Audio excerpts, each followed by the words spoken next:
When we talk about some of the best watches in their respective fields, and when it comes to chronographs, a few names come to mind. Speedmasters, Daytonas, Zenith El Primeros, Hoya Monacos, Carreras. These fill the criteria of racing chronographs. All have superb heritage and iconic designs. And of course there are tons of dress chronographs that fill this criteria too, a subject for another time.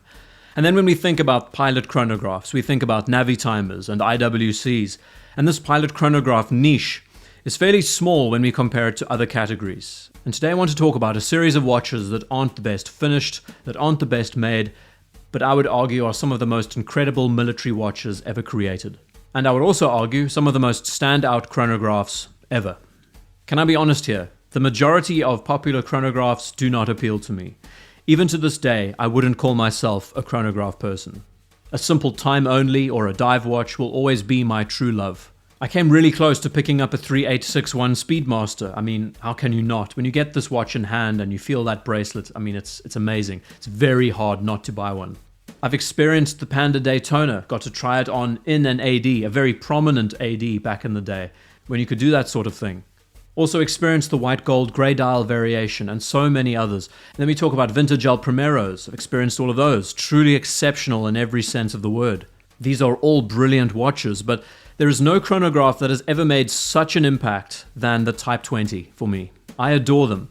And a year or two ago I made a video discussing watches of the French Armed Forces, but I thought it would be a good time right now to sit down and talk about these pieces, give them their own time in the spotlight.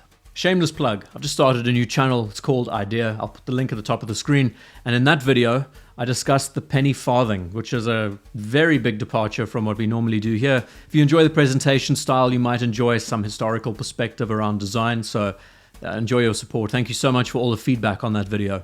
And on the wrist today, the Longines Avigation Big Eye. This watch converted me. It's always a watch that has appealed to me. It's been something in the back of my mind that just sat there for years and years. One day an opportunity came up to pick one up and I thought, you know what, just do it. And I've never looked at another chronograph, design of chronograph, ever since.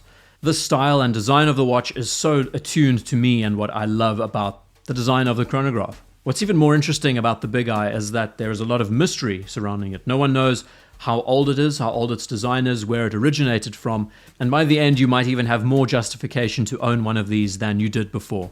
Military watches, we love them. They're no-nonsense approach, great streamlined designs, choosing function over fashion, and they are great in so many ways. A few weeks ago I made a video that covered a selection of the best field watches that you can buy today, and I'll link that in the corner of the screen. But the area of military pilot chronographs is especially coveted. These are some incredible, incredible watches. Have you ever heard about this beauty, the Hoya Carrera, made for the Belgian Air Force, one batch? I'll just let you take it in for a second. Perfection? Yes. The Type 20 watch is a code belonging specifically to a series of flyback chronographs issued to French pilots over the decade. And yes, before this there were 19 other types of watches, clocks, timekeepers used by French personnel. So the Type 5 could have been a deck watch, the Type 13 could have been an officer's watch, and so on. I'm not that clued up with the history.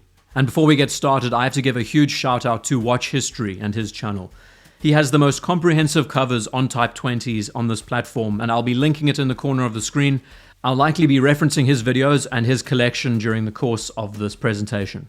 Honestly, if you want to see these watches in the metal, I would highly recommend. Check out his page, they are unbelievably good. How did these incredible Type 20s come to be? Well, the road to reparation was a long and arduous one, as Germany was divided up between the Allies. Ownership passed to new hands. Manufacturers like Tutema and Hanhart, who built chronographs for the Luftwaffe, created a near flawless template for the chronograph. So if you want to find yourself a legitimate progenitor to the Type 20, the Hanhart 417 is as good as it gets because it truly was the first to ever get this format down. A new series has just been launched where they are true to form, slightly larger than the original but 39mm in size, and they look phenomenal. I think Hanhart has hit it out of the park with this new model. So in 1954, there was a large request made by many different branches of the French military. The French Air Force, Armée de l'Air, the Navy, the Marine Nationale, the Aéronautique Navale, and the Centre d'Essai and Vol, or the CEV, the Flight Test Center. They commissioned the manufacture of a series of chronographs that essentially used this blueprint, this Hanhart format. And these watches were issued to aircraft pilots, both planes and helicopters. Many brands were licensed to create batches of this new watch. Arain, Auricos, Dodane, Vixer, Matthew Tissot, Salvia, Chronofix, and of course Breguet. All had a few things in common: a manual winding flyback chronograph function, a bicompax or tricompax dial arrangement with some rare exceptions, simple fluted bezels for easy rotating to mark the time, a stark matte black dial with large loomed numerals and hands. Within these ranges, there were many variations of different hand sizes, different crowns, some more literal interpretations of World War II pilot chronographs, others with a bit more of a modern stance. All of these watches were produced until the 1970s before the Type 21 arrived on the scene, similar to the originals but different. Now to Breguet, the most famous of the manufacturers involved in the production of these watches. Now maybe it's just the name that creates such an impact when we talk about them, or maybe it's because of the many variations that were offered, all of which had this beauty and sense of restraint to their designs. There are 3 models that Breguet offered in this category that are the most distinct, unique and beautiful that I want to talk about. First is the Air Force, or the Armée de l'Air. Now you can't be saying this about such a special watch, but it is the most mass-produced of the watches that we're going to be talking about. These were the simplest in design, only produced in a batch of 2,000. They were typically sterile dialed with a large onion crown on the side, and you can see that this variation held true to the early 1950s language. The originals had syringe hands and the layout that looked almost entirely like a traditional Hanhart. We have to remember that many of these parts belonging to these models were replaced during their life, like the handset. So you might see that at times these original syringe hands might be replaced with pencil hands, for example. It's one of the coolest watches simply because they are so stealth. No brand name or text on the dial. It just looks like any other chronograph with nothing remarkable about it. And isn't that how we justify some of the best watches made today? So the second watch in the category is the Aéronautique Navale, or the Marine Nationale variation. Now we're getting into the heavy-hitting stuff. Most of these were produced in a batch of 500 examples, and this is the real definition of what a Breguet Type 20 should look like. Text on the dial, a more transitional 60s to 70s dial layout, and here we also see that the input from pilots and operators of these watches were taken into account, like the onion crown. Beautiful as it was also replaced for a less conspicuous design. The bicompax dial, and this rare exception used a big eye subdial with a 15-minute scale. The movements in these watches had to be reworked to count 15 minutes instead of 30 compared to your typical examples. And it's such a gorgeous machine, so well balanced. This perfect blend of a field watch and a pilot chronograph in one. I can't get enough of it. And then finally, the ultimate of the Breguet Type 20s, the CEV variation, or the Centre d'Essai and Vol. Basically, prototype watch given to pilots who are testing prototype aircraft. Does it get any cooler than that? Now, where these also had a 500 or so example range, a batch of 50 ultra-rare examples were allotted tricompax dials. So it was arranged like your typical pilot's chronograph, and you would also see these rare models fitted with GMT bezels instead of your typical knurled bezel arrangement. And this is where the big eye comes into question. Not much is known about it. It was a prototype.